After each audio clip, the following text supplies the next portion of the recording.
Hello aspirants, I welcome you all at परचम classes. आज के सेशन में देखिए एक बार फिर हम पूरे हफ्ते के इकोनॉमिक्स और फाइनेंस के अंदर जितनी भी बातें हुई है, जितनी भी घटनाएं घटी है, उन सभी को डिस्कस करने वाले हैं। तो 2023 में घुस चुके हैं हम, है ना। तो 2 जनवरी से 8 जनवरी 2023 के बीच में क्या हुआ है, क्या नहीं हुआ है, उन सब चीज़ों के बारे में हम डिस्कस करेंगे। तो आगे बढ़ने से पहले आपको बता दूं, आपके लिए बहुत महत्वपूर्ण जानकारी, कल से यानी 10 जनवरी से हमारी ये पूरी एनुअल करंट अफेयर की बुलेटिन जारी हो जाएगी आप लोगों के लिए।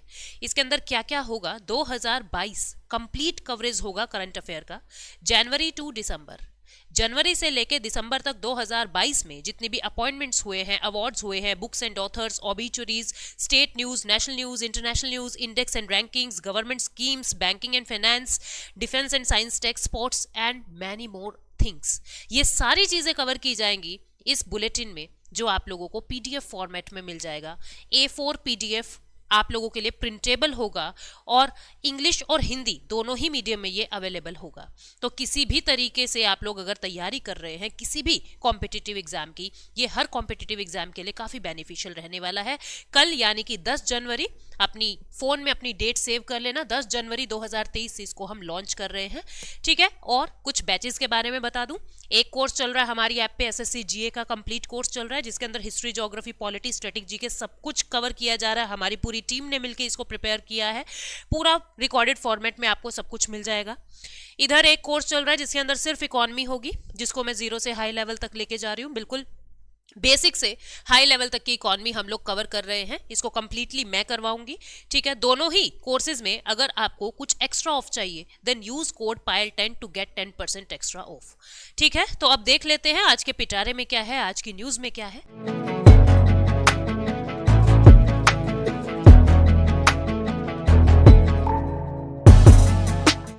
ये इंडेक्स है, यानी पहले हम एक बार ब्रीफ में जान लेते हैं कि क्या क्या चीजें इस हफ्ते में हुई है, फिर उसको डिटेल में समझेंगे। कॉर्पोरेट टैक्स, जो निगम कर होता है, कॉर्पोरेट टैक्स होता है, बहुत अच्छी न्यूज है, पहले की तुलना में बढ़ गया है। टैक्स की रेट्स नहीं बढ़ी है, टैक्स का कलेक्शन बढ़ गया है, ठीक है। क्या होता है कॉर्पोरेट टैक्स, इसके साथ जुड़ी हुई बहुत सारी बातों को और समझेंगे। Wild life conservation bond, World Bank ने पूरी दुनिया में पहली बार वाइल्ड लाइफ कंजर्वेशन बॉन्ड को जारी किया है। ये ऐसे बॉन्ड्स हैं जिनका पैसा जितना इकट्ठा होएगा वो सारा वाइल्ड लाइफ के कंजर्वेशन में यूज किया जाएगा। बॉन्ड क्या होते हैं, जल्दी से जाओ इकोनॉमिक्स वाली प्लेलिस्ट में, वहां पे मैंने equity, bond, share market, debt market सब कुछ कवर किया है। फिर उसके बाद डीमोनेटाइजेशन, इसको लेके बहुत बड़ा विवाद चल रहा था, डीमोनेटाइजेशन सही है, डीमोनेटाइजेशन गलत है। तो सुप्रीम कोर्ट के अंदर ये फैसला चल रहा था कि क्या कहीं गवर्नमेंट ने कुछ एंटी कॉन्स्टिट्यूशनल काम तो नहीं कर दिया, कुछ लॉज तो वायलेट नहीं कर दिए डीमोनेटाइज करके। तो उसका वर्डिक्ट आया है, ठीक है। 5 जजेस की बेंच बैठी थी, जिसमें से 4 ने कुछ और कहा है, 1 ने कुछ और कहा है। क्या कहा है समझेंगे। करेंसी सर्कुलेशन, पहले की तुलना में यानी कि पोस्ट कोविड सिनेरियो के अंदर 74% करेंसी सर्कुलेशन जो है पहले की तुलना में बढ़ गया है। व्हाट इज करेंसी सर्कुलेशन, क्या प्रभाव पड़ता है इसका, इसको समझेंगे। परचेजिंग मैनेजर इंडेक्स, क्या होता है, पीएमआई कौन जारी करता है, क्या बता रहा है ये, और ये हमारी इकोनॉमी के फ्यूचर एस्पेक्ट्स को बताता है। एवरी मंथ की स्टार्टिंग में इसको रिलीज किया जाता है। क्या होता है जानेंगे। रुपए डेप्रिसिएशन, हमारा रुपी पहले की तुलना में काफी डेप्रिशिएट हो गया है, क्या प्रभाव पड़ता है, क्या इंपैक्ट होता है रुपी डेप्रिसिएशन से, इसको जानेंगे। European Union and Croatia, Croatia 27th country बन गई है यूरोपियन यूनियन के यूरोजोन यानी कि शेंजन जोन के अंदर आने वाला। क्या है ये क्रोएशिया के बारे में न्यूज, इसको जानेंगे। गुड्स एंड सर्विसेज टैक्स का कलेक्शन भी पहले की तुलना में काफी अच्छा हुआ है इस बार। तो क्या होता है जीएसटी, कैसे लगता है, कब शुरू हुआ, इसके बारे में जितनी डिटेल्स हैं उसको समझेंगे, ठीक है। तो हम अपना टॉपिक जो है अब शुरू करते हैं, अपना एक एक न्यूज का एक्सप्लेनेशन हम लोग शुरू करते हैं। तो लेट्स गेट स्टार्टेड। देखिए क्या है कि सबसे पहली न्यूज अपने पास क्या आ रही है, दैट इज कॉर्पोरेट टैक्स। क्या है, कॉर्पोरेट टैक्स इंक्रीज हो गया है। न्यूज क्या है देखिए, रिसेंटली कॉर्पोरेट टैक्स का कलेक्शन किया गया, रिसेंटली कॉर्पोरेट टैक्स का, निगम कर का कलेक्शन किया गया, जो जीडीपी से अगर हम कंपेयर करें, ग्रॉस डोमेस्टिक प्रोडक्ट से कंपेयर करें, तो 3% से इंक्रीज हुआ है। पहले अगर 100 रुपए कॉर्पोरेट टैक्स अगर कलेक्ट किया जा रहा था तो अब 103 रुपए कॉर्पोरेट टैक्स कलेक्ट हुआ है। ऐसा 2 साल के गैप के बाद हुआ है। पहले होता था कॉर्पोरेट टैक्स काफी अच्छा होता था, फिर आप लोगों को पता है बीच में कोरोना आ गया था। कोरोना की वजह से जितनी भी फैक्ट्रीज थी लॉकडाउन हो गया था, सील हो गई थी, सारी फैक्ट्रीज जो है बंद हो गई थी, जिसकी वजह से कॉर्पोरेट टैक्स जो है वो पे नहीं हो रहा था। लेकिन अब फिर से इकोनॉमी जो है थोड़ा थोड़ा ग्रो कर रही है। इकोनॉमी ग्रो कर रही है तो टैक्स कलेक्शन भी बढ़ रहा है। 2 साल के बाद यानी कि 2021-22 के अंदर अब जो ये टैक्स कलेक्शन है जिसको 2023 में हमने मापा तो ये काफी अच्छा हुआ है। पहले की तुलना में, पहले के कंपैरिजन में 3% से इंक्रीज हो गया है। ठीक है, ये क्या बता रहा है कि ओवरऑल इंप्रूवमेंट है। ठीक है, प्रॉफिटेबिलिटी में जो भी लाभ होता है, जो भी लाभ हो रहा है कंपनीज को, उस प्रॉफिट में इंक्रीज हो रहा है। इसी वजह से इंप्रूवमेंट हो रही है टैक्स कलेक्शन में। एक बार जान लेते हैं हम कि कॉर्पोरेट टैक्स क्या होता है। ठीक है, कॉर्पोरेट टैक्स के साथ साथ मिनिमम ऑल्टरनेटिव टैक्स को भी हम समझेंगे। हालांकि बहुत डिटेल में टैक्सेशन मैंने इकोनॉमी वाली प्लेलिस्ट में कवर कर दिया है, जिसने नहीं देखा है एक बार देख लेना। वहां पे मैंने फिस्कल डेफिसिट के बाद लाइन वाइज जितने भी टॉपिक्स हैं बजट को लेके वो सब मैंने कवर किए हैं। तो हम देख लेते हैं कॉर्पोरेट टैक्स किस पे लगता है। देखो, कॉर्पोरेट टैक्स जो लगता है, नाम से ही आपको पता लग रहा है कॉर्पोरेशंस पे लगेगा। किस पे लगेगा? कॉर्पोरेशंस पे लगेगा, यानी कंपनीज पर लगेगा। कंपनीज पर लग रहा है, इंडस्ट्रीज पे लग रहा है। ठीक है, कंपनीज पे लग रहा है। कंपनीज पे किस पे? कंपनीज के किस चीज पे लगेगा? कहते हैं ना इतने परसेंट, तो कितना परसेंट और किस पर लगता है? देखिए, मान लीजिए ये कंपनी है, ये क्या है? ये हमारी परचम क्लासेस की कंपनी है। ये हमारी परचम क्लासेस की कंपनी है और परचम क्लासेस की कंपनी ने मान लीजिए 1 साल में 1 करोड़ का टर्नओवर हम लोगों ने पूरा किया। हमारा टर्नओवर रहा 1 करोड़ का। What is turnover? 1 साल की बिक्री। भाई हमने 1 करोड़ रुपए के कोर्सेज जो है वो सेल कर दिए 1 साल में, मान लीजिए। ठीक है, ये हमारा टर्नओवर रहा। अब क्या हुआ, इस 1 करोड़ से हमें प्रॉफिट थोड़ा ना हुआ, प्रॉफिट तो काफी कम हुआ होगा। हमारी भी तो कुछ इन्वेस्टमेंट्स लगी हैं, हमारा भी तो कुछ खर्चा हो रहा होगा पूरे साल में। तो मान लीजिए इसमें से 60 लाख रुपीस जो है वो स्टाफ की सैलरी में चला जाता है। किस में चला गया? स्टाफ की सैलरी में चला गया। रिचा मैम ने मुझे दे दिया, पूजा मैम को दे दिया, अलग अलग टीचर्स को 60 लाख रुपए सैलरी के, पूरे स्टाफ को, पूरी टेक्निकल टीम को, इनको दे दिया। ठीक है, 10 लाख रुपीस एक्स्ट्रा मेंटेनेंस का लग गया। और मेंटेन हमको ऐप मेंटेन करवानी पड़ती है, बहुत सारे टेस्ट सीरीज मेंटेन करवानी पड़ती है, 10 लाख रुपए मेंटेनेंस का लग गया। अब सारा खर्चा पानी अगर मैं हटा दूं तो कितने बचे? ये बच गए मेरे पास 30 लाख रुपीस बच गए। ये 30 लाख रुपीस ये हमारी परचम क्लासेस का नेट प्रॉफिट है। ये हमारी परचम क्लासेस का नेट प्रॉफिट है। इस 30 लाख पे जो टैक्स लगेगा, 30 लाख पे जो टैक्स लगेगा उसको हम कहते हैं कॉर्पोरेट टैक्स। यानी कि किसी भी कंपनी के जो प्रॉफिट पर टैक्स लग रहा है, नेट प्रॉफिट पे जो टैक्स लग रहा है उसको हम कहते हैं कॉर्पोरेट टैक्स, उसको हम कहते हैं निगम कर। तो यही बताया जा रहा है कि पहले अगर जीडीपी 100 रुपए थी तो मान लीजिए उसका 2% जो है, भाई 2 रुपए जो है वो कॉर्पोरेट टैक्स आता था। मान लीजिए अगर जीडीपी 100 रुपए थी, ठीक है, तो मेरा कॉर्पोरेट टैक्स 2 रुपए आता था।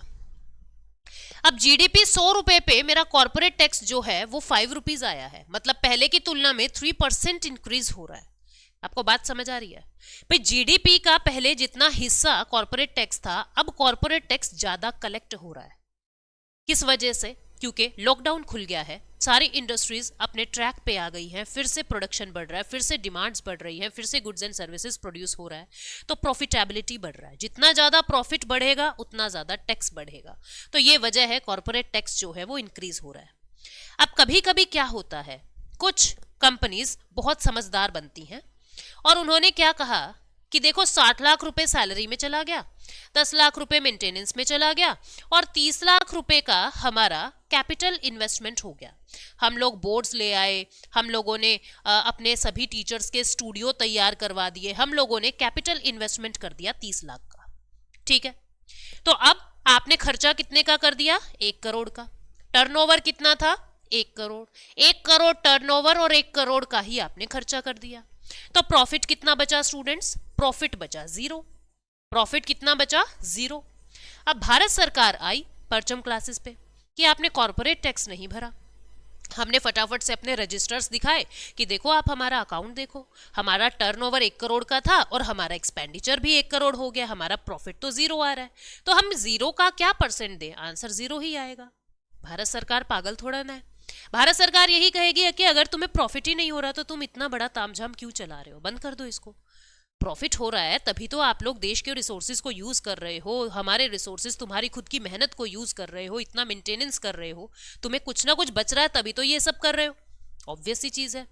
तो ऐसी कंपनीज जो कागजों में अपना प्रॉफिट जीरो दिखा देती है, जो अपना प्रॉफिट जीरो दिखा देती है कि हमारा जो प्रॉफिट है वो तो जीरो है, इन कंपनीज के ऊपर क्या लगता है, मैट लगता है। What is MAT? It is minimum alternative tax. Minimum alternative tax, minimum alternative tax. तो मैट क्या होता है, मिनिमम ऑल्टरनेटिव टैक्स क्या होता है, किन कंपनीज पे लगता है, जो कंपनीज अपना प्रॉफिट, अपना नेट प्रॉफिट जीरो दिखाती हैं, उन पे मिनिमम ऑल्टरनेटिव टैक्स लगता है।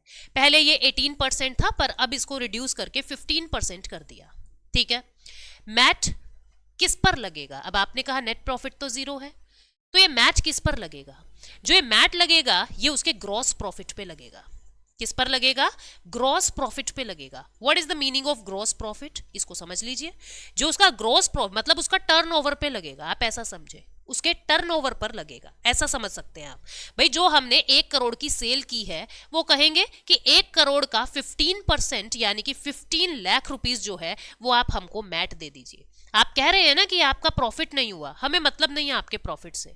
प्रॉफिट हो रहा है तो कॉर्पोरेट टैक्स दे दो, और प्रॉफिट नहीं हो रहा है तो जितना तुम्हारा टर्नओवर है उसका 15% आप हमको मैट दे दीजिए। ये मैट भी पहले की तुलना में इंक्रीज हुआ है।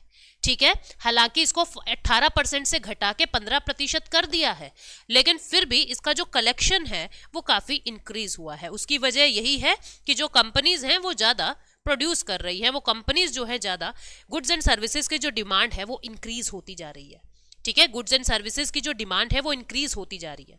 कॉर्पोरेट टैक्स कलेक्शन जो है पिछले 5 सालों के सबसे हाई रिकॉर्ड जो किया गया था वो कब किया गया था? 2018-19 में सबसे ज्यादा कलेक्शन हुआ था कॉर्पोरेट टैक्स का, लेकिन अभी जितना हुआ है वो इससे ज्यादा नहीं हो सका है। It is yet to surpass. ठीक है, अभी हम इतने को कलेक्शन को सरपास नहीं कर सके हैं, जो 3.51% था जीडीपी का 2018-19 में। फिर 19 में कोविड आने की वजह से फिर से इकोनॉमी नीचे चली गई थी, अब फिर से हम 3% ऑफ जीडीपी तक तो पहुंच गए हैं, बट इस 3.51% के आंकड़े को पार नहीं कर सके हैं। ठीक है, ये क्या होती है की हाईलाइट्स आप देख लीजिए कि जो नेट कॉर्पोरेट टैक्स कलेक्शन 21-22 का है वो 7.12 लाख करोड़ है। जीडीपी हमारा 236.64 लाख करोड़ बताया इन्होंने करंट मार्केट प्राइस पे। नेट कॉर्पोरेट टैक्स का कितना परसेंट अभी जीडीपी है? ये 3.01% है। आप 236.64 का 3.01% निकालेंगे तो लगभग इतना ही पड़ेगा। ठीक है, 2019-20 में क्या कह रहा है ये कि मैन्युफैक्चरिंग यूनिट्स जो होती हैं, जितनी भी न्यू मैन्युफैक्चरिंग यूनिट्स लगी थी उनकी टैक्स की रेट्स को भी घटा दिया था 2019-20 में निर्मला सीतारमण जी ने। ठीक है, उसके बाद ये क्या कह रहा है कि जो मैट है, मैट को भी हमने 18.5% से कम करके 15% कर दिया था 2019 में। ठीक है, मैट क्या होता है मैंने आपको बता दिया है ये। ठीक, the tax cut was reflected in realisation of corporate tax. बस इतनी सी ही बातें ये बता रहा है कि हमारा जो जीडीपी का 3.01% कॉर्पोरेट टैक्स हो गया है, जो काफी अच्छी बात है। आपको ये अभी आंकड़े क्यों दिखाई देने को मिल रहे हैं, इकोनॉमी कितना ग्रो कर रही है, कितना ग्रो नहीं कर रही? बिकॉज बजट बनने वाला है, बजट के डेटाज तो तैयार हो चुके होंगे। ठीक है, और अब जो है बजट 1 फरवरी को आपको सुना भी दिया जाएगा। फरवरी के फर्स्ट वर्किंग डे पे बजट आता है, उससे एक दिन पहले इकोनॉमिक सर्वे आता है, जो बहुत ज़्यादा ज़रूरी है कॉम्पिटिटिव एग्जाम्स के लिए, और होपफुली हम लोग उसको कवर भी करेंगे। ठीक है, तो कॉर्पोरेट टैक्स को और मिनिमम ऑल्टरनेटिव टैक्स को लेके क्या न्यूज़ थी वो हमने देखा। Now let us move to next news, that is wildlife conservation bond. World Bank ने 2022 में पहली बार जो है ये वर्ल्ड के पहले वाइल्ड लाइफ कंजर्वेशन बॉन्ड्स जो हैं वो जारी किए हैं, जिसके अंदर 150 मिलियन यूएस डॉलर रुपए जो है 150 मिलियन यूएस डॉलर जो है वो कलेक्ट किया जा रहा है। ठीक है, for the conservation of black rhinos in south Africa. ये आपको यहाँ पे इमेज भी दिख रही होगी। 150 मिलियन यूएस डॉलर रुपए इकट्ठे करने, रुपए बार बार निकल रहा है, I am sorry, 150 million US dollar जो है वो कलेक्ट करना है। ठीक है, रूपी की आदत है ना अपने को, तो हमारा देश महान, देश की करेंसी जुबान पे चढ़ी हुई है। चलो देखते हैं व्हाट इज बॉन्ड। बॉन्ड क्या है? It is a piece of paper जिसके ऊपर सारी टर्म्स एंड कंडीशन लिखी हुई है। वैसे तो मैंने बहुत डिटेल में बताया है ये, आप अगर जाओगे कहाँ पे इकोनॉमी वाली प्लेलिस्ट में आप देखोगे equity versus debt market, share market, ठीक है। एक वीडियो आपको कल शाम को 4 बजे भी मिल जाएगी जिसके अंदर मैंने पूरा इक्विटी मार्केट, शेयर मार्केट बताया हुआ है। फिर आपको जो फ्राइडे को मिलेगी वहाँ सारे बॉन्ड्स के टाइप्स आपको मिल जाएंगे। तो यहाँ पे हम मोटा मोटा समझ लेते हैं व्हाट इज बॉन्ड, ठीक है। हम पहले देसी भाषा में बात करते हैं, हम लेमैन टर्म्स में बात करते हैं कि बॉन्ड क्या होता है। आपने अपने दोस्तों के मुंह से सुना होगा कि मैंने ना उस कंपनी का बॉन्ड साइन कर रखा है। जैसे मैंने परचम क्लासेस के साथ एक बॉन्ड साइन कर रखा है कि मैं ये सब्जेक्ट यहाँ करवाऊंगी, ठीक है। मैंने एक बॉन्ड साइन किया हुआ है कि मैम आप काम शुरू कर रही हैं तो इतने समय तक आपको हमारे साथ जुड़ के रहना पड़ेगा, हमें हमारे बच्चों के वेलफेयर में जो अच्छा लगेगा हम आपसे करवाएंगे, ठीक है। हमको लगता है हमें यूट्यूब के सेशंस बढ़ाने चाहिए, आप मना नहीं करेंगे। इस तरीके से सारी टर्म्स एंड कंडीशंस जो है हम लोगों ने कागज पे लिख ली। परचम क्लासेस ने एक पेपर तैयार करके मुझे दिया, मैंने वो पढ़ा। उसके अंदर जितनी बातें थी, इस दिन आपको सैलरी मिल जाएगी, इतना सैलरी पे आपके टैक्स लगेगा, ये होगा वो होगा, सारी टर्म्स एंड कंडीशन परचम क्लासेस ने अपनी लिख के दे दी। अब मैंने उसको पढ़ा, अगर मुझे वो पसंद आई तो मैंने अपने सिग्नेचर यहाँ पे कर दिए, परचम ने भी अपने सिग्नेचर कर दिए। मतलब हम दोनों के बीच में एक एग्रीमेंट साइन हो गया, एक बॉन्ड साइन हो गया। अब ना तो परचम किसी बात से मुकर सकता और ना ही मैं किसी बात से मुकर सकती। एक कॉन्फिडेंशियल, एक ये टर्म्स मतलब एक कॉन्फिडेंशियल रिलेशन हमारे बीच में पेपर के ऊपर हो गया है, ठीक है ना। इसी तरीके से मान लीजिए आपने किसी कंपनी को पैसा दिया, आपके पास ना बहुत सारा पैसा रखा है, ठीक है। आपके पास बहुत सारा पैसा रखा है। अब आप क्या चाहते हो, मैं ये पैसे किसी को उधार दे दूं, किसी को ब्याज पे चढ़ा दूं, इंटरेस्ट अर्न कर लूं इससे। अब आपने किसी एबीसी कंपनी को ये पैसा दिया है।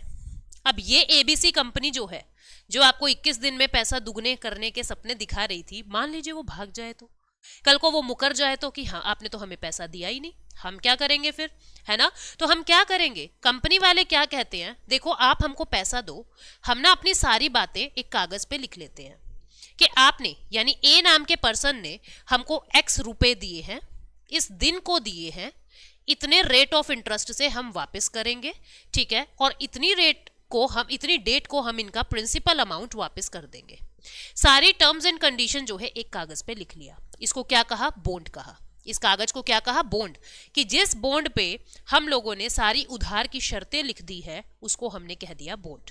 कंपनी ने ये कागज तैयार करके ए को दे दिया और ए ने अपने पैसे कंपनी को दे दिए। अब डूबने का खतरा कम हो गया है, ठीक है। झूठ बोलने का खतरा ना के बराबर हो गया, मिनिमाइज हो गया है।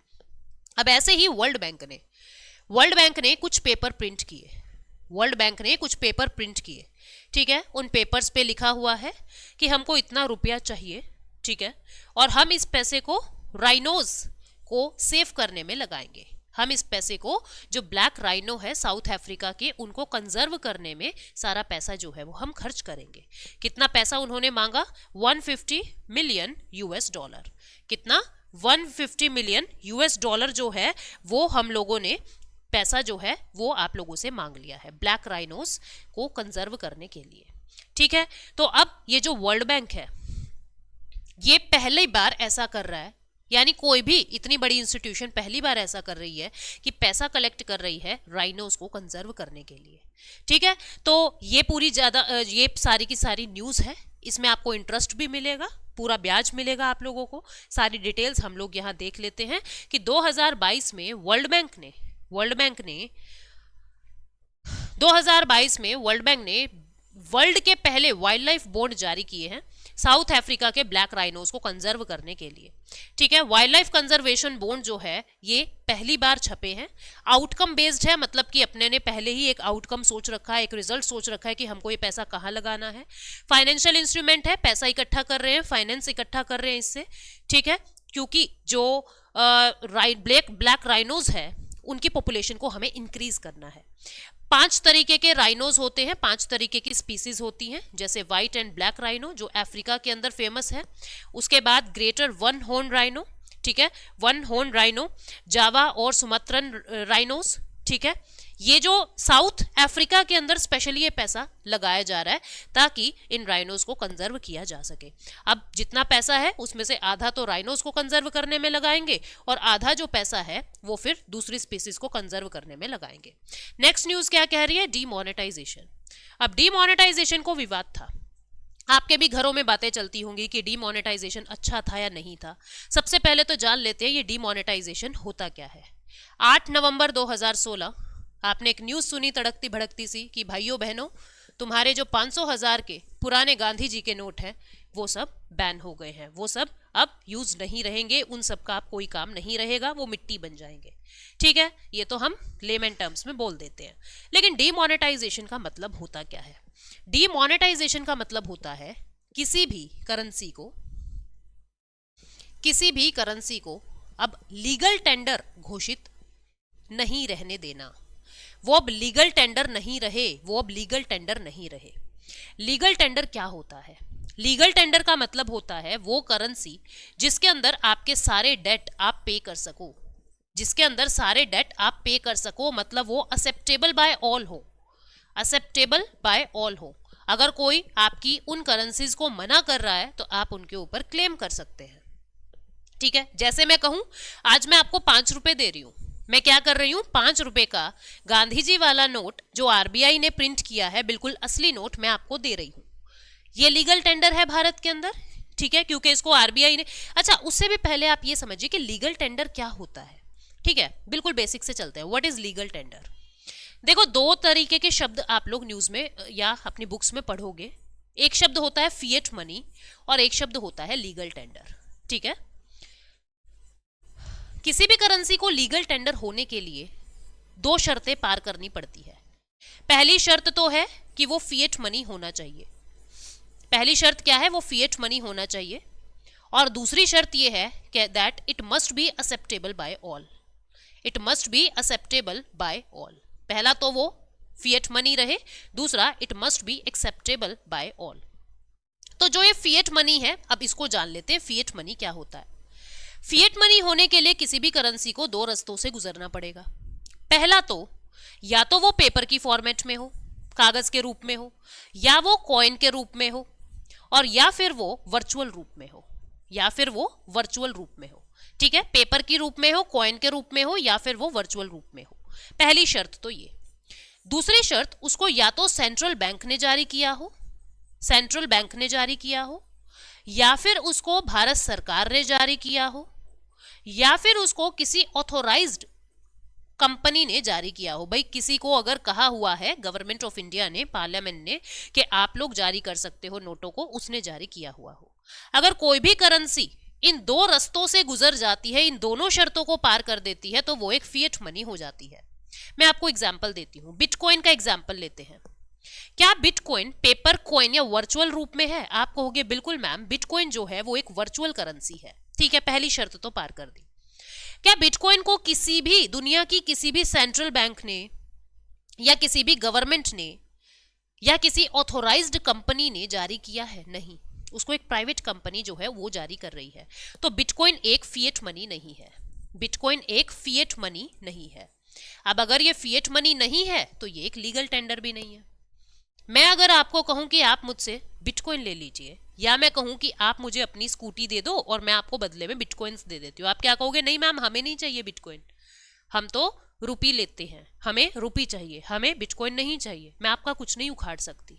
अगर आप लोगों को मैं रुपी दे रही हूं और आप लोग अगर रुपी को मना कर रहे हो तो मैं आपके ऊपर क्लेम कर सकती हूँ, क्योंकि रुपी लीगल टेंडर है। ठीक है, तो फिएट मनी क्या होता है? इन 2 शर्तों से होके गुजरना पड़ेगा। जो फिएट मनी प्रूव हो गया, अब फिएट मनी होने के बाद वो लीगल टेंडर है या नहीं है वो चेक किया जाता है। अब जैसे 500 का पुराना नोट अगर मैं बात करूं, ओल्ड सीरीज वाला जो नोट है, अगर हम उसकी बात करें तो क्या वो एक फिएट मनी है? यस, वो फिएट मनी है, क्योंकि उसको वो पेपर फॉर्मेट में है। यस, वो है। उसको किसी आरबीआई ने, सेंट्रल बैंक ने जारी भी किया था, भारत के सेंट्रल बैंक ने जारी किया था, बिल्कुल। लेकिन वो फिएट तो है, लेकिन वो अब एक्सेप्ट नहीं होता, मतलब वो लीगल टेंडर नहीं रहा। फिएट तो है लेकिन लीगल टेंडर नहीं रहा। ठीक है, तो जो भी करेंसी जब लीगल टेंडर नहीं रहती उसको ही कहते हैं डीमोनेटाइज। आज तक इंडिया ने 3 बार डीमोनेटाइजेशन किया है, 3 बार ही डीवैल्यूएशन किया है और 3 बार ही डीमोनेटाइजेशन ही किया है। एक बार 1946 में हो रहा है, ठीक है, जब हम ऑलमोस्ट इंडिपेंडेंट होने वाले थे फिर 1978 में, और अब 2016 के अंदर ये डीमोनेटाइजेशन हुआ है। ठीक है, तो डीमोनेटाइजेशन कितना वैलिड है कितना नहीं है उसके बारे में अभी वर्डिक्ट आया है सुप्रीम कोर्ट का।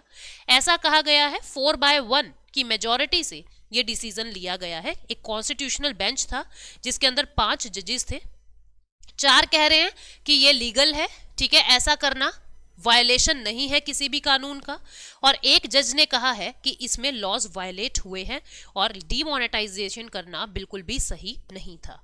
तो वो 4 जजेस का क्या कहना है उसको समझते हैं। जो मेजॉरिटी रूलिंग है, यानी जो 4 जजेस जिन्होंने कहा ये बिल्कुल तरीके से हुआ है, इसमें एक भी रूल नहीं तोड़ा गया है, वो क्या कह रहे हैं? कह रहे हैं कि सेंटर का जो नोटिफिकेशन आया है वो 8 नवंबर 2016 को आया है और ये बिल्कुल वैलिड है और ये टेस्ट ऑफ प्रोपोर्शनैलिटी को सेटिस्फाई कर रहा है।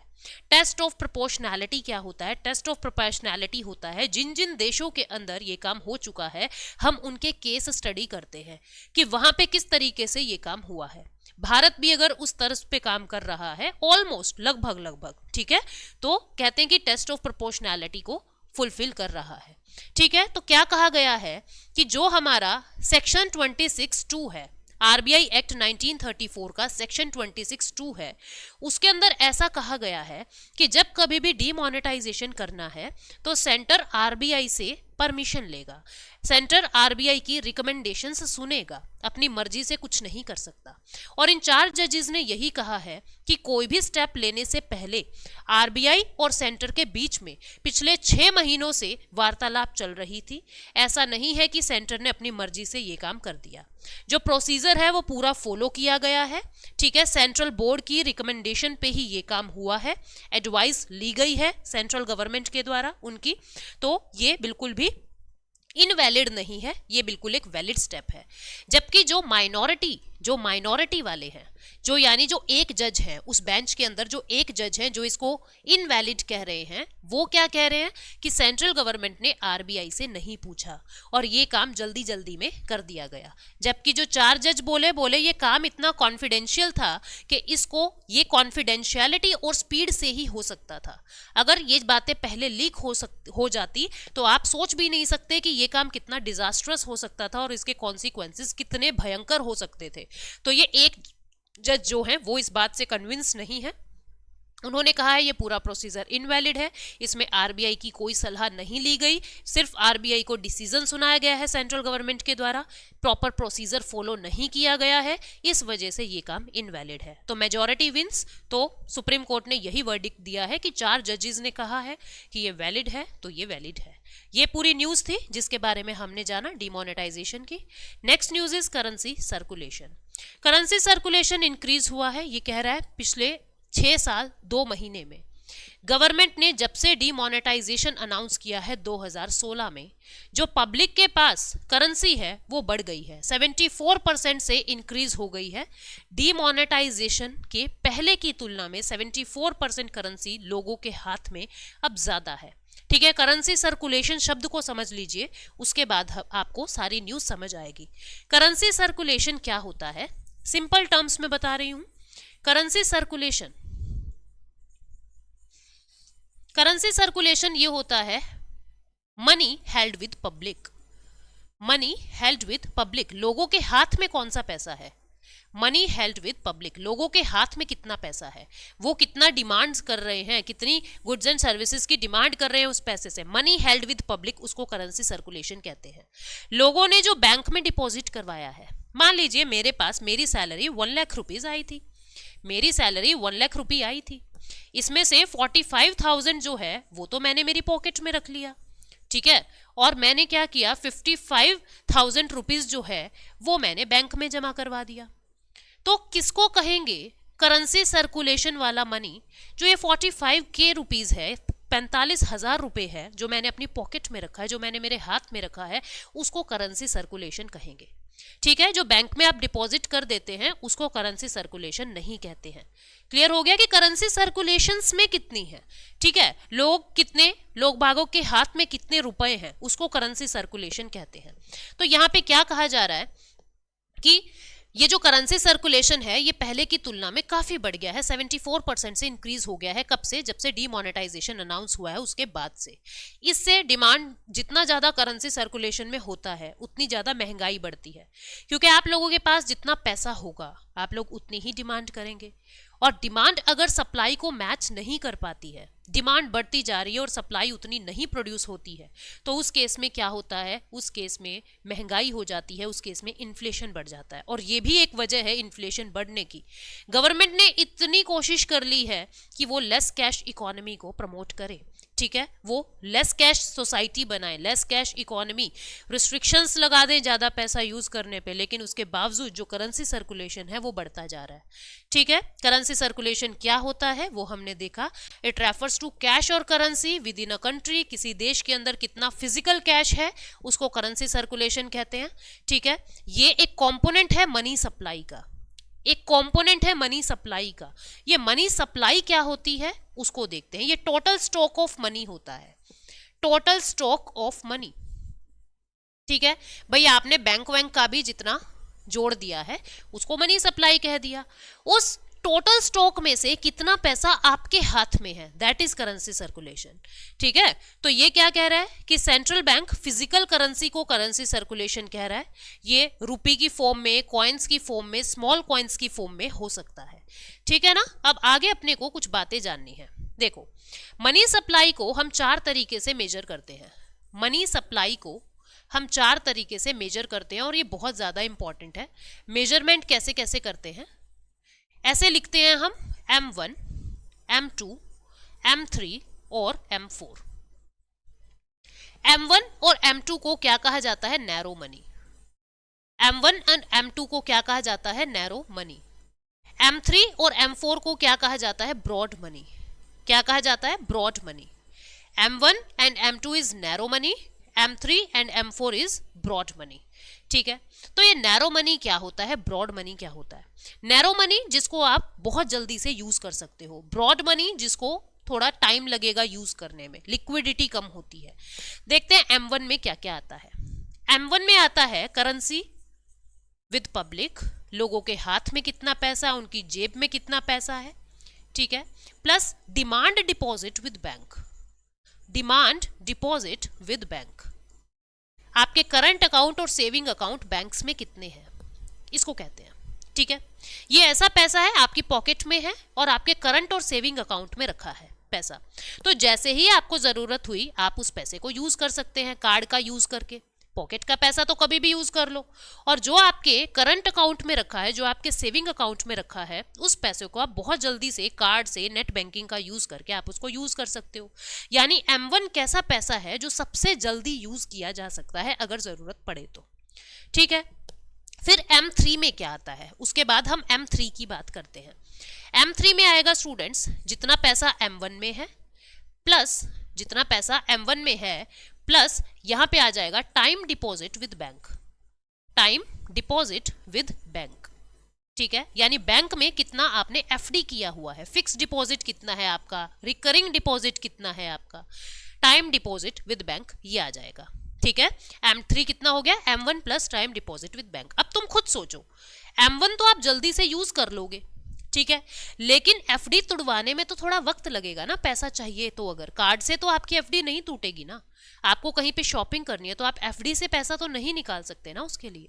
मतलब M3 में पैसा यूज होने में थोड़ा समय लगेगा, इसलिए इसको क्या कहा? ब्रॉड मनी में कह दिया, ठीक है। फिर आ जाते हैं M2 पे। M2 क्या होता है? M1 plus saving deposits in post office. Saving deposits in post office, जो डाकघरों में आप लोगों के सेविंग के अकाउंट होते हैं, यानी जो डिमांड डिपॉजिट होता है, जो पैसा आप जैसे ही फॉर्म भरेंगे पोस्ट ऑफिस में जाके आपको पैसा मिल जाएगा, उसको हम कहते हैं M2। यानी जो पैसा M1 का है वो तो आप जल्दी से कर लेंगे, लेकिन पोस्ट ऑफिस का पैसा निकलने में कंपैरेटिवली, बैंक के कंपैरेटिवली समय थोड़ा सा ज्यादा लग जाता है, क्योंकि पोस्ट ऑफिस का कोई ATM तो नहीं है। अभी बातें की जा रही है कि पोस्ट ऑफिस बेस्ड भी ATM आएंगे, बट अभी तक नहीं आए हैं, ठीक है। तो इसको भी हमने क्या कहा है? नैरो में ही रखा है, क्योंकि आपको अपने को बहुत ज्यादा समय नहीं लगेगा यूज करने में, मतलब कि पैसा निकलवाने में, ठीक है, तो ये हो गया आपका M2। M4 क्या होता है स्टूडेंट? M3 ये वाला, ठीक है, plus all deposits with post office. All deposit with post office. Post office के पास जितने भी पैसे हैं, मतलब कि आपने चाहे किसान विकास पत्र खरीदे हो, लॉन्ग टर्म सेविंग्स की हो, टाइम डिपॉजिट किया हो, जिस भी तरीके का डिपॉजिट आपने पोस्ट ऑफिस में किया है वो सारा M4 में आ जाएगा। और यहाँ से पैसा निकलने में बहुत ज़्यादा वक्त लगता है, क्योंकि पोस्ट ऑफिस के अंदर सेविंग्स फिर वो होती है कि किसान विकास पत्र खरीदे हैं तो 8 साल 4 महीने के लिए पैसा जमा हो गया है वहां पे, बीच में तुड़वाने में दिक्कत होती है, कभी कभी तो तुड़ता ही नहीं है, कभी कभी एग्जिट लोड इतना ज्यादा लग जाता है तो दिक्कत ही दिक्कत। ये 4 तरीके से हम मनी सप्लाई को मेजर करते हैं। M1 और M2 को नैरो मनी कहते हैं, M3 और M4 को ब्रॉड मनी कहते हैं। अब इसी मनी सप्लाई, ये तो सारा मनी सप्लाई मैंने आपको समझा दिया। इस मनी सप्लाई में से जो ये वाला हिस्सा है करेंसी विद पब्लिक, इसको हम कहते हैं करेंसी सर्कुलेशन। ठीक है, इसको हम कहते हैं करेंसी सर्कुलेशन। और ये करेंसी सर्कुलेशन पहले के कंपैरिजन में काफी इंक्रीज हो गया है। ठीक है ना, तो करेंसी सर्कुलेशन क्या होता है ये आप लोगों ने जाना। ठीक, M1, M2, M3, M4 क्या होता है वो भी मैंने आपको बता दिया है। तो अब अगली न्यूज पे चलते हैं, that is purchasing manager index. Purchasing manager index क्या होता है उसको जानो। इकोनॉमी ना सब कुछ समझने का होता है, इट्स अ कंसेप्चुअल सब्जेक्ट। रटो मत इसको, इसको समझो, समझोगे तो ये बहुत आसान लगेगा आपको। रटोगे तो कितनी चीजें रटोगे, कितने डेटाज रटोगे, रटने के लिए और भी बहुत सारे सब्जेक्ट है। वैसे तो मैं कहती हूँ किसी भी सब्जेक्ट को मत रटो, हर चीज का एक लॉजिक होता है, लॉजिक से पढ़ोगे तो चीजें आसान लगेंगी। ठीक है, तो परचेजिंग मैनेजर इंडेक्स क्या होता है उसको देखिए। न्यूयॉर्क बेस्ड एक कंपनी है, न्यूयॉर्क बेस्ड एक कंपनी है, ठीक है, जिसका नाम है S&P। क्या नाम है? S&P। ये कंपनी क्या करती है? इसका काम है एनालिसिस करना। ये 40 इमर्जिंग इकोनॉमीज को एनालिसिस करती है। और एनालिसिस ऐसा करती है कि भविष्य में यहाँ पे एक्सपेंशन के चांस है या यहाँ की इकोनॉमी कॉन्ट्रैक्ट होगी। ठीक है, 40 इमर्जिंग इकोनॉमी को एनालिसिस करती है और ये देखती है कि भविष्य में इन फ्यूचर जो होगा, मतलब कि एक्सपैंड करेगी इकोनॉमी या कॉन्ट्रैक्ट कर जाएगी, क्या करेगी उसको देखते हैं। ठीक है, ये S&P। और ये हर मंथ के, एवरी मंथ के स्टार्टिंग में, अब जैसे जनवरी शुरू हुआ है तो मंथ की स्टार्टिंग में ही ये डाटा आ चुका है। एवरी मंथ की स्टार्टिंग में जितने भी इंडस्ट्रियलिस्ट हैं, जितने भी मैनेजर्स हैं, उन सबसे पूछती है कि आपका परसेप्शन क्या है, आपको क्या लगता है। और उस परसेप्शन के हिसाब से कौन कौन सी इंडस्ट्री से बात करते हैं? मैन्युफैक्चरिंग इंडस्ट्री से बात करते हैं और सर्विस इंडस्ट्री से बात करते हैं। यहाँ के मैनेजर्स से और यहाँ के मैनेजर्स से परसेप्शन जानते हैं कि आपका परसेप्शन क्या है कि जो इकोनॉमी है वो कॉन्ट्रैक्ट करेगी या एक्सपैंड करेगी। तो यहाँ के मैनेजर्स अपनी बातें बता देते हैं, यहाँ के मैनेजर्स अपना परसेप्शन बता देते हैं और एक कंपोजिट इंडेक्स निकाला जाता है। दोनों को मिला के एक कंपोजिट इंडेक्स जो है वो निकाला जाता है। अब इस इंडेक्स की रैंकिंग 0 से 100 के बीच में होती है।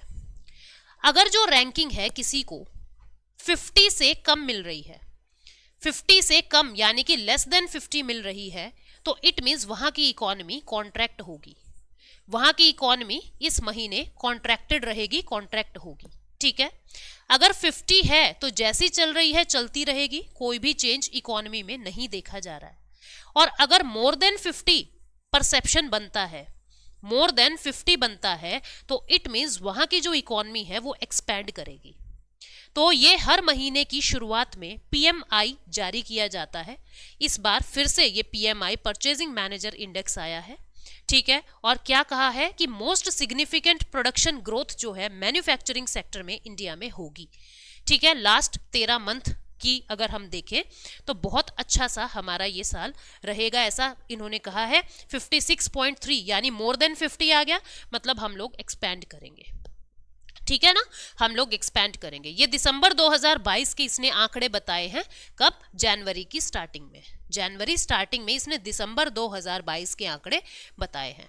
ठीक है ना, तो जॉब क्रिएशन अच्छा होगा, मैन्युफैक्चरिंग ज्यादा होगी, ये सब चीजें जो है यहाँ पे हम लोगों ने देखी। ठीक, अब आगे बढ़ते हैं हम लोग। और क्या हुआ? परचेजिंग मैनेजर इंडेक्स क्या है ये मैंने आपको बता दिया। मैन्युफैक्चरिंग और सर्विस इंडस्ट्री का एक कंपोजिट डाटा जो है वो तैयार किया जाता है। It is a survey based measure, एक सर्वे किया जाता है बिजनेस वेरिएबल्स का और उनका परसेप्शन जाना जाता है, ठीक है ना। पीएमआई 0 से 100 तक होता है। 50 से ज्यादा अगर अबव 50 आ रहा है तो मींस एक्सपेंशन, बिलो 50 आ रहा है तो कॉन्ट्रैक्शन, ठीक है ना। ये start of every month release किया जाता है। ये सारी बातें मैंने आपको बता दी। तो ये जारी कौन करता है? एसएनपी करते हैं, लेकिन इसको प्रिपेयर कौन करता है, इसको कंपाइल कौन करता है? Compiled bye IHS market, compiled bye IHS market. ये एसएनपी ग्लोबल का ही एक पार्ट है। इसका काम है कंपाइलेशन करने का और उसका काम है रिलीज करने का। 40 इकोनॉमीज वर्ल्ड वाइड को ये लोग कंपाइल करते हैं, ठीक है। तो पीएमआई के बारे में भी हमने जान लिया, ठीक है ना। इसके बाद रूपी डेप्रिसिएशन की बात करते हैं। अब मैंने डिटेल में आप लोगों को इंटरनेशनल ट्रेड करके एक मैंने वीडियो बनाया हुआ है इकोनॉमी की प्लेलिस्ट में, अगर आप जाओगे तो वहां पे आपको डेप्रिसिएशन, एप्रिसिएशन, डीवैल्यूएशन, रीवैल्यूएशन इन सब के इम्पैक्ट देखने को मिल जाएंगे, ठीक है ना। तो उसको एक बार डिटेल में देख लेना। रूपी डेप्रिसिएशन क्या कह रहा है? कह रहा है कि वर्स्ट परफॉर्मिंग एशियन करेंसी रूपी बन चुका है और यूएस डॉलर की तुलना में हम लोग 10% से डेप्रिसिएट हो गए हैं 2022 में। और अभी भारत की जो करेंसी है that is 83.2 rupees is equals to $1। बहुत बुरे हालात हमारे हो गए हैं, ठीक, बहुत ज्यादा। अपना फॉरेक्स भी कम हो चुका है इसके चक्कर में। ये रशिया और यूक्रेन के वॉर की वजह से हुआ है, रिसेशन की फियर की वजह से हुआ है और इन्फ्लेशन की वजह से हुआ है।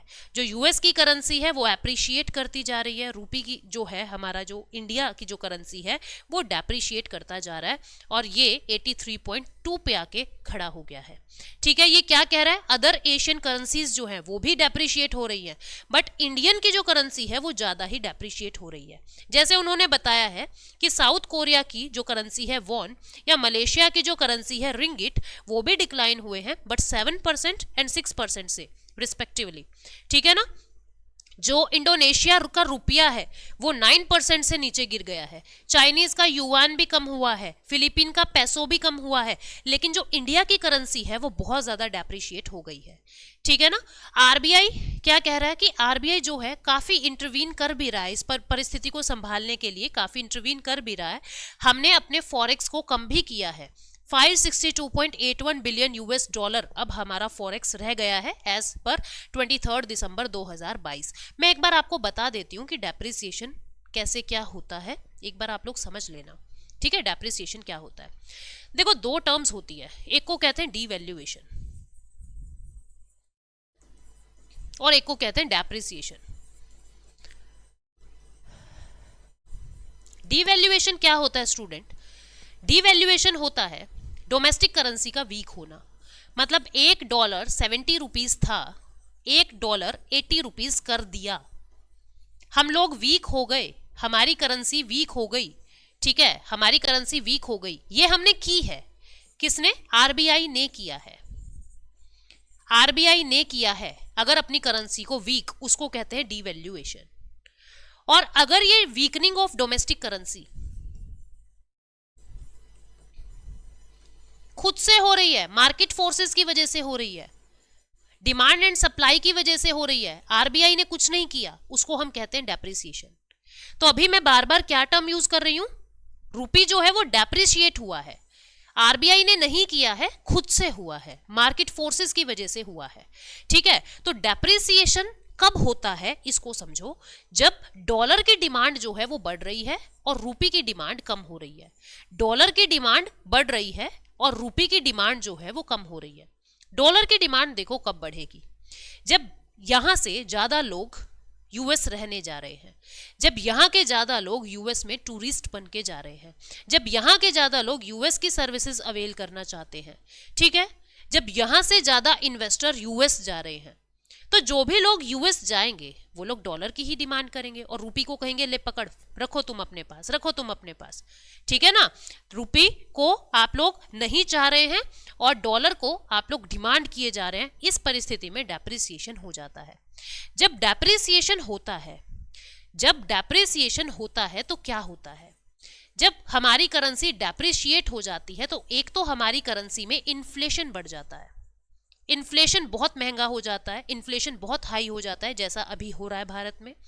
दूसरा क्या हो रहा है कि जो हमारा एक्सपोर्ट है वो भी राइज हो जाएगा, ठीक है, लेकिन इंपोर्ट एक्सपेंडिचर बढ़ जाता है, इंपोर्ट एक्सपेंडिचर इंक्रीज हो जाता है। जो इंपोर्ट पहले हमें सस्ता मिलता था वो महंगा मिलने लग जाता है, जो ऑयल हमको पहले सस्ता मिल रहा था अब वो महंगा मिलने लग जाता है, ठीक है। तो ये इफेक्ट्स हैं डेप्रिसिएशन के।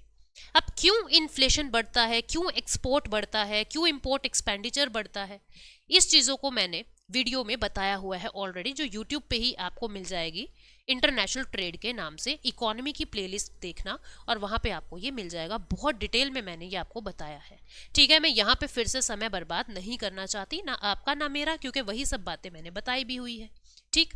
तो अब मैं यहाँ पे आपको एक बात बताना चाहती हूँ, क्योंकि डॉलर की डिमांड जो है वो बढ़ रही है, तो इस डॉलर की डिमांड को मैच करने के लिए अपने को डॉलर की सप्लाई बढ़ानी पड़ेगी, हमको डॉलर की सप्लाई बढ़ानी पड़ेगी। भाई दुनिया कह रही है हमें डॉलर दो, डॉलर दो, डॉलर दो, तो अगर आरबीआई इसकी सप्लाई और डिमांड को मैच कर दे तो प्रॉब्लम सॉर्ट आउट हो जाएगी। तो आरबीआई के पास जो रिजर्व है, जो फॉरेक्स है हमारा, वहां भी बहुत सारे डॉलर्स होते हैं। आरबीआई अपनी तिजोरी से बहुत सारे डॉलर्स जो है वो मार्केट में डाले जा रहा है, मार्केट में इंजेक्ट किए जा रहा है, ताकि डॉलर और सप्लाई की डिमांड जो है वो मैच हो सके, ठीक है ना। लेकिन कितने डालेगा, कितने मार्केट में इंजेक्ट करेगा, लिमिटेड है अपने पास भी। ऐसा थोड़ा ना है कि हम लोग छाप रहे हैं डॉलर्स को, हम प्रिंट थोड़ा ना कर रहे हैं डॉलर्स को, जितना हमने रिजर्व में रखा हुआ है वो हम मार्केट में निकाल रहे हैं। बट कितना, एक टाइम तो आएगा ना जब आप हाथ खड़े करेंगे। तो वही काम अब हो रहा है, ठीक है, वही काम अब यहाँ पे हो रहा है कि आप लोग कुछ कर ही नहीं पा रहे हैं और आपका रूपी जो है वो डेप्रिशिएट होता जा रहा है, जबकि हमने क्या किया, हमने अपनी फॉरेक्स को भी काफी कम कर दिया है, ठीक है। तो ये सब बातें यहाँ पे बताई गई है। Next news is goods and services tax के बारे में। गुड्स एंड सर्विसेज टैक्स का जो कलेक्शन है वो भी बढ़ गया है। कब से? ये हमारा 15% रोज 15% ईयर ऑन ईयर, मतलब कि ये 1.49 लाख करोड़, लगभग 1.5 लाख करोड़ से हमारा जीएसटी पहले की तुलना में बढ़ गया है। सबसे ज्यादा हाईएस्ट ग्रोथ रेवेन्यू की कहां देखी गई? बिहार में सबसे ज्यादा रेवेन्यू देखा गया। यूनियन टेरिटरी और लद्दाख में जो है काफी ज्यादा। अगर हम यूनियन टेरिटरी की बात करें तो लद्दाख के अंदर जीएसटी काफी अच्छा रेवेन्यू कलेक्शन हुआ है, 68% से इंक्रीज हुआ है। अगर हम स्टेट्स में देखें तो बिहार में बहुत अच्छा ग्रोथ हुआ है। और अगर दमन एंड दीव की बात करोगे तो दमन एंड दीव यहाँ पे बहुत ज्यादा कम हुआ है, पहले की तुलना में 86% जीएसटी ड्रॉप हुआ है। पहले मान लीजिए अगर 100 रुपीज कलेक्ट होते थे तो अब 86 रुपीज कम हो गए, यानी सिर्फ 14 रुपीज ही वहां कलेक्ट हो रहे हैं। तो दमन एंड दीव में कम हुआ है, बिहार एंड लद्दाख काफी अच्छा ग्रो हुआ है, ठीक है। तो क्या होता है जीएसटी, वो आप लोगों को मैंने बताया है बजट वाली वीडियो में, जरूर जाके देखें। मैं यहाँ पे आपको थोड़ा थोड़ा बता देती हूँ। Goods and services tax, goods and services tax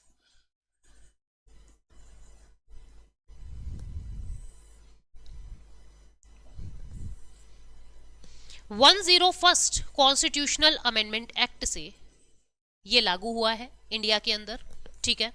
और सबसे पहले असम ने इसको एक्सेप्टेंस दिया था कि हम लोग रेडी हैं आपके जीएसटी को कबूलने में, ठीक है। सबसे लास्ट में जम्मू कश्मीर ने एक्सेप्टेंस दिया था मजबूरी में। 1 जुलाई 2017 से पूरे इंडिया में जीएसटी लागू हो चुका था। फर्स्ट नेशन कौन था जिसने जीएसटी लागू किया था? फ्रांस फर्स्ट नेशन था जिसने जीएसटी इम्प्लाई किया था, जिसने जीएसटी लेवाई करना शुरू किया था 1954 में। कब? 1954 में France was first nation to levy GST, ठीक है। अच्छा जी, जीएसटी के अंदर 3 कंपोनेंट्स हैं, सेंट्रल जीएसटी, स्टेट जीएसटी, ठीक है, और इंटीग्रेटेड जीएसटी। इंटीग्रेटेड जीएसटी कब लगता है? जब इंटरस्टेट ट्रेड हुआ हो, जब इंटरस्टेट ट्रेड हुआ हो तब आपका इंटीग्रेटेड जीएसटी लगता है। पूरी डिटेल बताई है मैंने जीएसटी की, टैक्स वाले अगर आप वीडियो पे जाओगे तो इकोनॉमी की प्लेलिस्ट में जाना है और वहां पे टैक्स वाला वीडियो खोलना है, वहां पे मैंने सारी बातें बताई है, ठीक है ना। तो जीएसटी के स्लैब्स कितनी है? 0%, 5%, 12%, 12%, 18% और 28%, ये स्लैब्स हैं जीएसटी की, ठीक है ना। तो 101st कॉन्स्टिट्यूशनल अमेंडमेंट एक्ट से हमारे कॉन्स्टिट्यूशन में बहुत सारे अमेंडमेंट्स हुए थे। उसी के ही अंदर 279 ए करके एक आर्टिकल हमने ऐड किया और इस आर्टिकल से हम लोगों ने जीएसटी काउंसिल बना दी। इस आर्टिकल से हम लोगों ने जीएसटी काउंसिल नाम की एक अलग कॉन्स्टिट्यूशनल बॉडी बना दी और इस जीएसटी काउंसिल को हमने क्या काम दिया कि जीएसटी रिलेटेड जितने भी काम है वो आप खुद देखोगे। जीएसटी रिलेटेड जितनी भी प्रॉब्लम्स हैं, जितने भी डिस्प्यूट्स होते हैं, उनको तुम सॉर्ट आउट करोगे।